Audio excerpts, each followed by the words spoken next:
Hey guys, Dazzler Magic here, and there's been a lot of other stuff to talk about lately, but I have to return to this one because boy did I find a fun, well, I didn't really find a fun card. It was suggested to me. But this is so crazy, and I've actually never heard of this mechanic, believe it or not. I had to make a video on it because this is insane. If you are not familiar with one of the famous mechanics from Saviors of Kamigawa, you're going to be shocked by this as well. Today's overlooked but awesome card is the amazing 10-cost Blue Sorcery Eternal Dominion. And just look at that artwork. Boy, would I love that in foil. Now, I have to read the epic part first. For the rest of the game, you can't play spells. So no creatures, no instants, no sorceries, no anything. You can drop land. That's it. At the beginning of each of your upkeeps, copy this spell except for its epic ability, which really didn't need to say that. And you may give a new target for the copy, which, yeah, you kind of would have to. So once you cast this, you cast it over and over and over and over and over once per turn during your upkeep, but that's it. You can't do anything else except for activated abilities, I guess mana abilities, maybe like a man land, hit him with that. I mean, there really isn't much more planeswalker abilities, I guess. So what does this 10-cost sorcery do? Search target opponent's library for an artifact, creature, enchantment, or land card. Put that card into play under your control, then that player shovels his or her library. This card is the definition of stop hitting yourself. Once per turn during your upkeep, you can just pick an opponent, search through their entire library, take just about anything out of it. An artifact, a creature, or an enchantment, or a land. So, I mean, come on.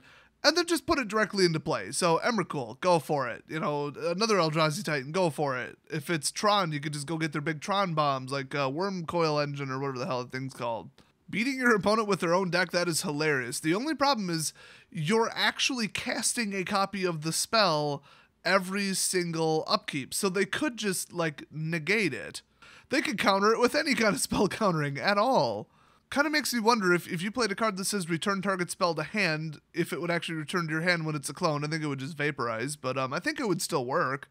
But other than that, yeah, you're stuck. You cannot play any other cards, and you would continue to draw during your draw step. It's just you could pretty much only play lands.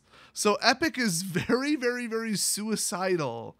Obviously, because of that, they are crazy powerful. So there's actually one in every color. There's the black, red, white, and green ones as well. If you want to look them up, it's Never-Ending Torment. That one's not good at all, honestly. Undying Flames, that one is, but it's really slow. Enduring Ideal, it's white, of course, it's awesome. And then Endless Swarm. That one's just weird. I mean, it would kind of work. But Eternal Dominion is the best out of them in my opinion because it's just so funny. You just beat them with their own cards.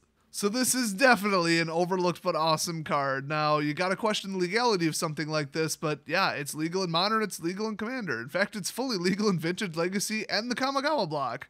You know, probably because it costs 10, and it's honestly not that good. I mean, it'd be kind of funny to do, but it's not, you know, necessarily game-ending. If it included instants and sorceries and then you could cast that for free, that might do it, but the problem is Epic, so you wouldn't be able to cast it for free. In fact, you aren't casting it, you're placing it onto the battlefield, so... well, it says put it into play. I believe they meant onto the battlefield. Unless lands aren't considered on the battlefield, that would make sense why they worded it that way. So hopefully you guys put this in your Commander deck if you're running some kind of weird blue Devotion super ramp. I don't know. It would be pretty funny in Commander, I have to admit, because you'd be looking through like 90 plus cards and just like picking out the best of the best of the best. It'd probably take you 10 minutes to read every card individually in their deck, unless you really knew what you were looking for, and that's really the funny part about it. So I could see this being good fun. I mean, it's not completely overpowered, but then again, it kind of is. So, you know, for 10 though, I mean, it's 10. How unfair could it be for 10? And plus, they could just counter the first instance of this. Wouldn't that suck? Well, hopefully you can find a place for this in one of your decks and have some fun with it. I'll see you guys next video.